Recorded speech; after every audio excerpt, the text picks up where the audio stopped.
Jeudi 9 juin 2022, mesdames et messieurs, bonsoir et bienvenue dans cette nouvelle édition. À la une de l'actualité, une mère de famille âgée de 80 ans est décédée ce matin dans l'incendie de sa maison à Antanmen. Elle vit seule et a essayé de s'enfuir au moment de l'incendie, dont la cause n'est pas encore définie. Une enquête est en cours. Antoniana Martina et Nzara Njiansu pour plus de détails. Vers 4 heures ce matin, un incendie s'est déclaré dans cette maison située à Antanmen, ce qui a réveillé les habitants. Une femme âgée de 80 ans y vit seule. Les restes calcinés de son corps ont été retrouvés dans l'escalier après l'intervention des secouristes. Selon les explications, elle a essayé d'échapper à l'incendie, mais en vain. Jusqu'à présent, la cause de ce sinistre n'est pas encore déterminée. Selon les voisins, il y a eu une coupure de courant cette nuit. Le voisinage pense donc que le feu aurait pu être causé par une bougie.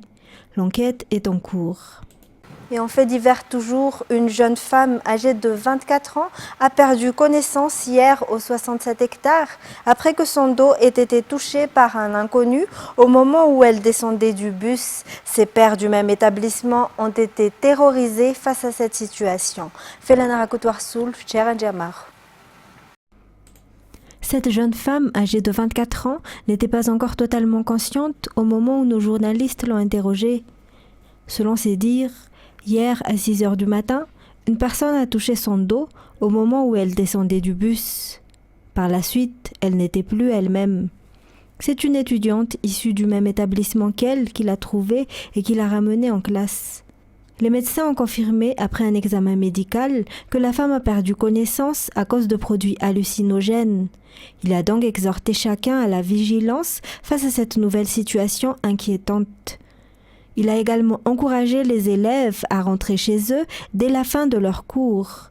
La police enquête déjà sur cette affaire. Et plus de 8 millions d'ariars et 111 760 € en faux billets ont été découverts par les gendarmes de Béns sur un jeune homme qui s'est fait passer pour un policier des stupéfiants samedi dernier. Le jeune homme, auteur de ce crime, est passé devant le parquet ce jour. Jameson Ranjanarmanan de Viva Intirabé. Lors d'une altercation avec des habitants, des gendarmes de Béns ont découvert samedi que ce jeune homme se faisait passer pour un policier des stupéfiants opérant à Tanarive. Il s'agit en fait d'un faussaire qui voulait changer des faux billets sur place.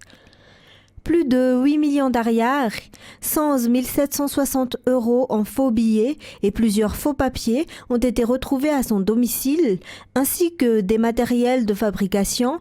Lors de la perquisition qui s'en est ensuivie, il a avoué ses crimes. Ce jeune homme, qui a déjà été arrêté pour les mêmes crimes, a reconnu les faits. Il est passé ce jour devant le parquet. En politique, 26 milliards d'ariars seront destinés à la confection de nouveaux registres et listes d'électeurs à partir de cette année, selon la CENI. La Commission électorale nationale indépendante partira entièrement de zéro et utilisera les nouvelles technologies pour relever ce défi. Les travaux ont débuté par une rencontre de tous les acteurs politiques et les représentants de la société civile aujourd'hui à Ivanj. Les détails. Environ 13 500 000 électeurs sont estimés à être inscrits dans la nouvelle liste électorale. La Commission électorale nationale indépendante procédera à une porte-à-porte lors de la refonte complète du registre et de la liste des électeurs. Un processus qui doit être effectué tous les 10 ans comme l'exige la loi. Pour cette fois, elle sera facilitée et digitalisée. Le travail supplémentaire comprend l'information et l'implication de toutes les parties prenantes dans les élections, comme les partis politiques et la société civile. Dans le but d'une transparence qui assurera la stabilité, la liste électorale sera contrôlée par 2 fois par l'OIF. Toujours dans ce contexte, les représentants de l'opposition ont quitté l'atelier organisé par la CENI en vue de la refonte de la liste électorale.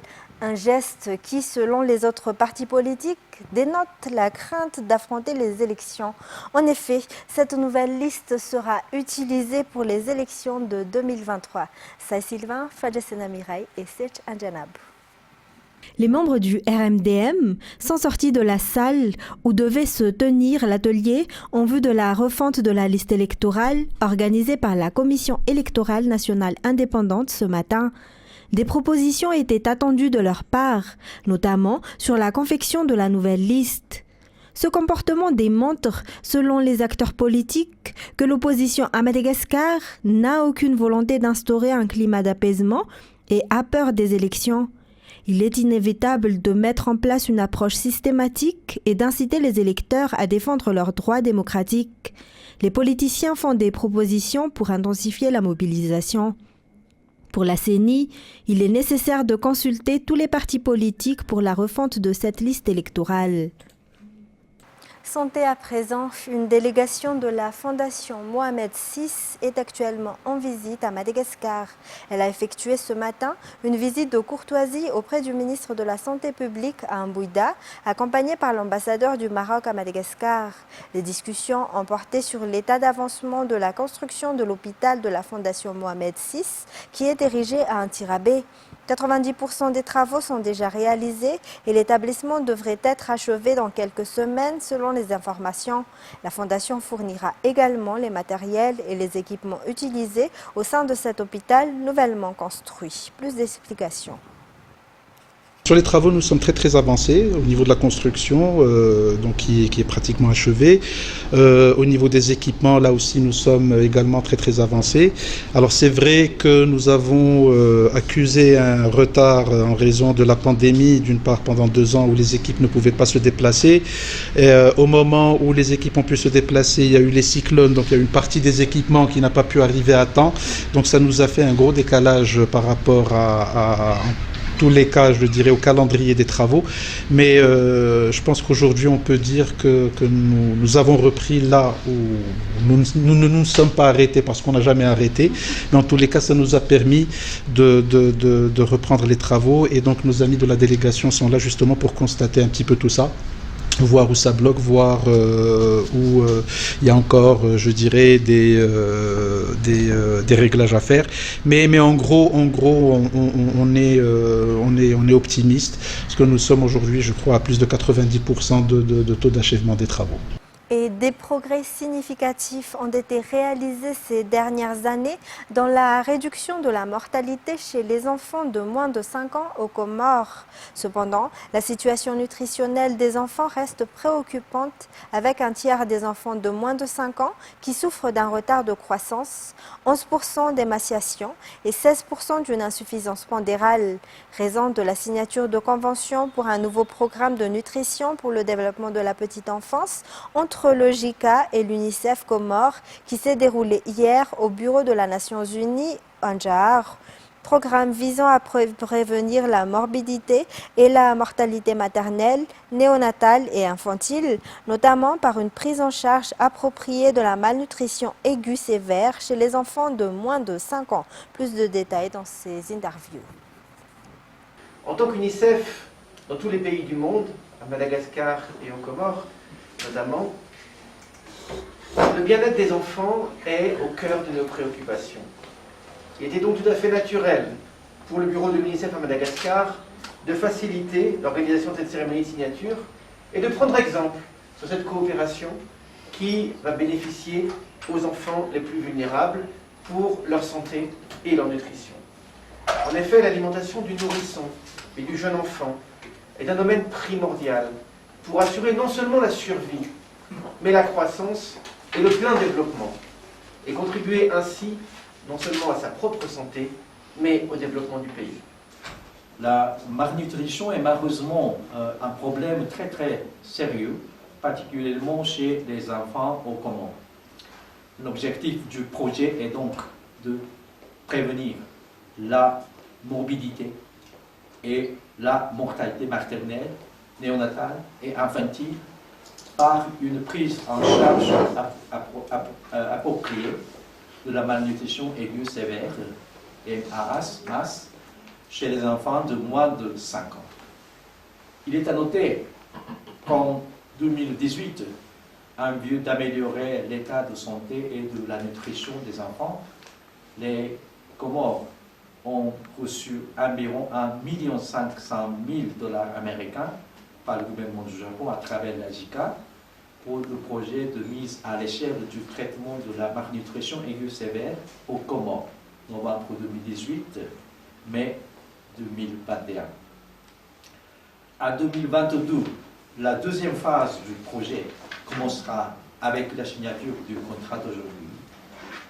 Il est aligné sur la vision et les priorités du gouvernement des Comores en matière de soutien au développement du pays, y compris la prévention et le contrôle de la malnutrition.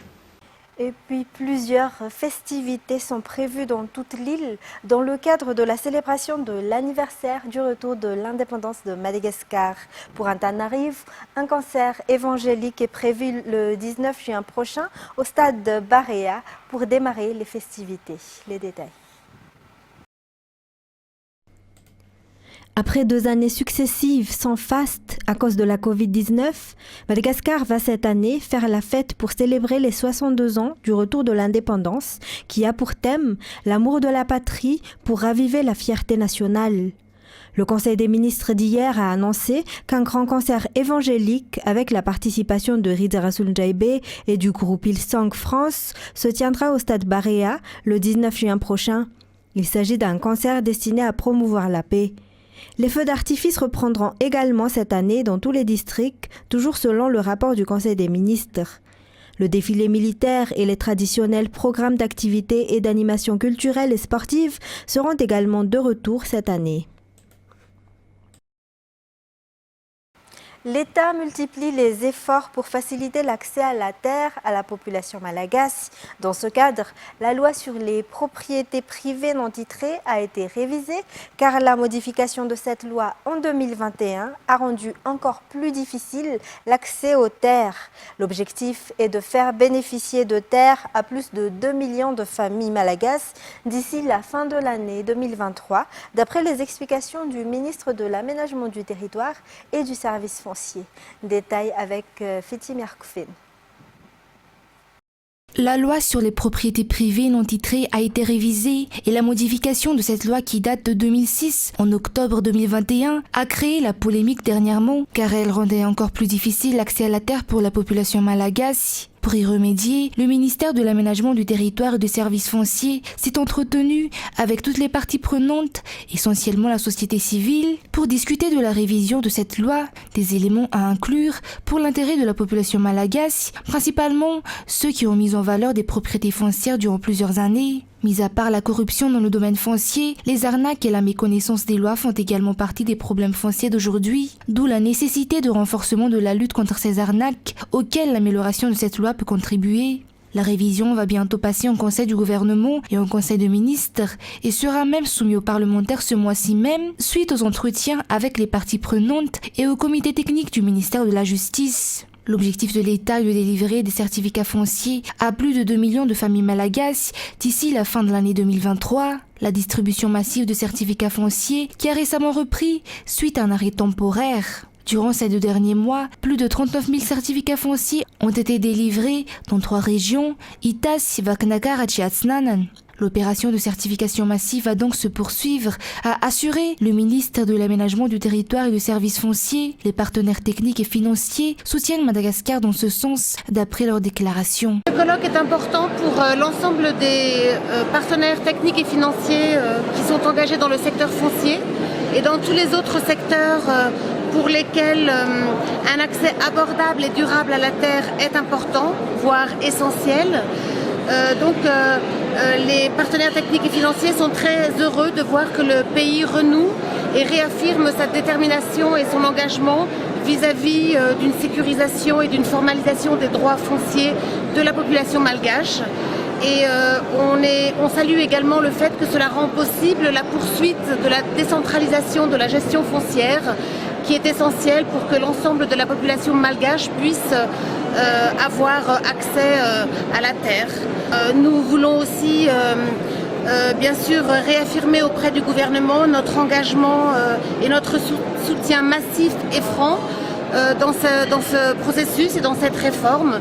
Dans les actualités internationales, l'Iran a dénoncé la résolution adoptée par l'Agence internationale de l'énergie atomique, critiquant Téhéran, un nouveau désaccord qui éloigne la perspective d'une solution sur le dossier sensible du nucléaire iranien. France 24.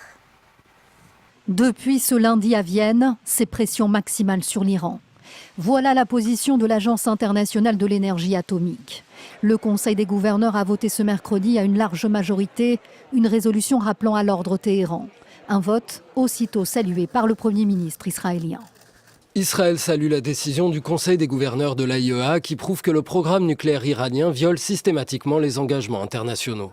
Une résolution aussitôt qualifiée de politique par Téhéran. Preuve de la tension avec les Occidentaux, avant même l'intervention du vote, l'Iran annonçait la riposte à la télévision.